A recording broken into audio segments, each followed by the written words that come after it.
Hi, I'm Barry. I'm a retired electrician. After 40 years, I took up quilting as a hobby in retirement. And follow me along on my journey here. Right now, we are in the middle of making a John Deere sampler quilt. If you've not seen any of the videos, I'll leave a link below so you can start at the beginning and watch. What I'm trying to do is progress from easy to a little bit hard and work your way up. So if you're new to quilting, you can follow along because these are the blocks that I learned my first time I made my first quilt. And I think these are the fundamentals, in my opinion, that you should learn how to do. And then we're going to try to graduate up into making fancier blocks as we go. But if this is your first time, someone gave me a friend of mine gave me some John Deere fabric, and what I decided to do was to make a John Deere quilt out of it. So I cut these up into 12.5-inch blocks, which finish at 12 inches. So this quilt, everything will be, all my blocks will finish at 12.5. And so I'd like to start off with looking at what I sort of did last week. This block here is called a Shoefly. Some of you have maybe never heard of that block before, but that's what this is. It's a real simple, classic block. Involves four half square triangles, four 4-inch triangles, and well, 5 actually, one in the middle. And this is typically the layout. You have four lighters and one dark in the middle, and your half square triangles on the outside, all pointing in. That's the classic Shoefly. Now today, I'm going to show you how to easily just change a little bit and make this a Churn Dash block. And when we do it, you're going to see that this is actually fairly simple to do, but it's just a variation of the Shoefly block. So nothing earth-shattering here except for how we're going to make this a Churn Dash. So what I'm going to do right now, I'm going to set this aside. And what I did, and let me show you my little cart. I don't know if you can see this. Somebody asked about this cart. Number one, teal or turquoise is my favorite color. And I bought this little cart at Michael's. So if you got a Michael's near you, or you can order online, this cart was like $49, I think. Maybe it was on sale, I can't remember, but it was like $49. But you can also buy a wood top that comes with it, and it fits perfect on the top of this. So I've got trays. So all my project here is right here for this project. I've got all my fabrics and all my squares. Whoops. All my squares are right here for this this quilt. I mean, all of them that I've cut so far. So, I store everything for this project is right here. The top fits perfect. The one thing I will tell you was I put 2 pieces of wool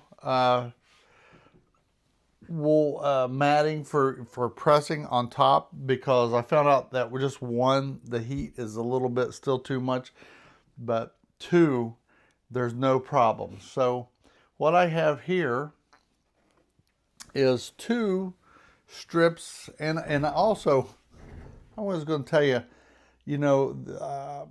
I'm making this one a little bit, I've been making it out of this color, but I'm also going to I'm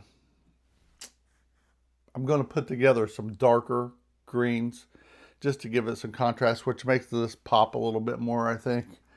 But I have 2 strips of fabric, white and this green, and I love my little 2.5-inch ruler, because this is great for me to measure up sashing, because almost all my sashing has been 2.5 inches.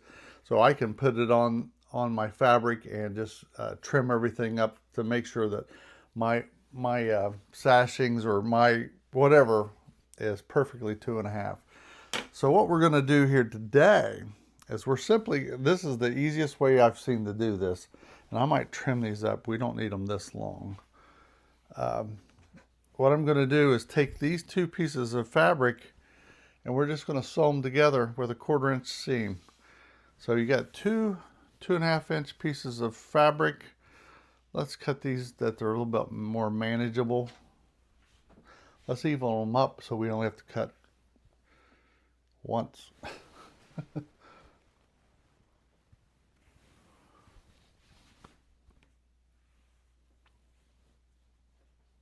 You know what? I'm just gonna sew the whole thing. How's that? How's that for being indecisive? Give me a minute and I'll be right back. All I'm gonna do is go to the machine and I'm gonna sew a 1/4 inch seam right here along the line here, and you don't need to see that. I don't want to bore you to death with that, but I'll be right back. Okay, I'm back. Couple more things. I get sidetracked a lot. Like I said, on this little cart, Michael's, I like it because it's a nice little sewing station. I have my little mini iron here. I got it plugged into my power strip over here, and I can just move it around, pretty much move it around wherever I want to. And that way I'm not constantly having to go between cutting and ironing right here. I can cut and press, or I mean whatever I want to do here, and iron right here. So this little cart for like 49 bucks is pretty good. Well, like I said, with the lid, it's a little bit more expensive. Then you add the mats. But all we did, oh, and another thing, my last video was not the Shoefly. My last video was the bear claw. So the video before last was the Shoefly. But all I did was take these 2.5 inch strips and I sewed them together. And let's see, what did I do? Oh, I set that over there. What I like to do in all my years of quilting, I'm kidding, is I got this, my 4.5 inch square. Let me see if I can move it over here. And what I'll do is I'll line the center line right here up.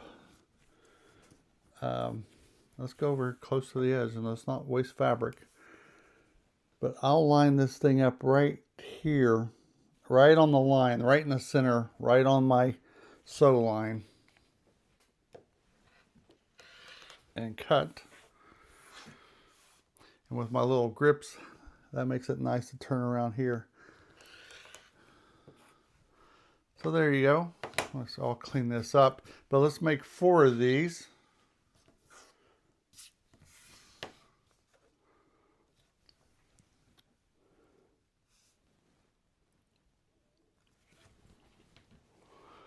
This is the easiest way I know to make a churn dash or any other blocks where you're not making these one at a time. You're sort of mass producing them. And one more.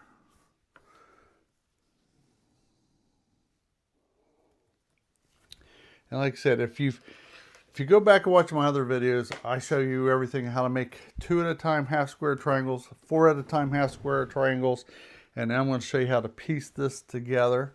So let's go back to our original block. This is what I call the, I don't call it, other people called it. Don't ask me how they get these names. I have no idea.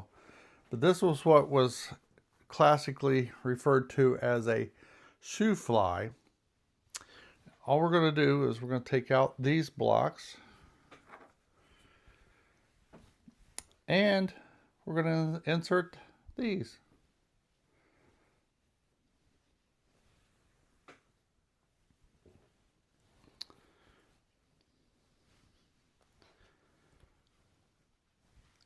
And just like that, you're going to have a churn dash block. I mean, it's that simple. But I'm going to, and I don't know what I did with it, but I'm going to, you know, we got to have some yellow in here. So I'm going to put me a yellow block in, and I'm going to, like I said, I'm going to sew the top row together, then the middle row, then the bottom row, and then we're going to sew them all together, and I will show you the completed block. And it's that simple. So I hope you're getting some enjoyment out of watching these. Maybe a refresher for you experienced quilters. Maybe you haven't done these blocks in so long. That's sometimes nice to go back and do a refresher. That's what I'm trying to do. So give me a minute. I'll sew this together and we'll do some final closing comments. How's that? Okay, we're back. Here is the finished block. I hope you like it. I hope you can see how easy it is to turn a Shoefly block into a Churn Dash block by just sewing two pieces of 2.5-inch strips together and replacing them for the 4-inch block. So I just wanted to recap what we've been doing here. So far, almost all my blocks have been 4.5-inch, even the half square triangles and the regular blocks have all been 4.5 unfinished. And then when you add your 1/4-inch seam allowances, they all finish at 4 inches. And then my block, when I square it all up, is going to be 12.5 unfinished and 12 inches finished. And you know, that's why I really am starting to like the 4 at a time half square triangles, because those 4 will give you what we're on block 5. I know we've done half square triangles in 4 of them, and each one of those have required four half square triangles. So with that 4 at a time method, you can finish one block at a time. And so yeah. And another thing I wanted to tell you again while I was piecing this together, I'm off a little bit there, we're not going to worry about it, is the importance of squaring up your blocks as you go along. And that's another reason why I like this 2.5 by 12-inch ruler, is because I can lay it on there, and once I sew these 3 blocks together, I can just lay this right. I try to lay it at the very end here and the very end down here, and then just score it to clean it up. And it just seems to do a lot better if I do that along the way.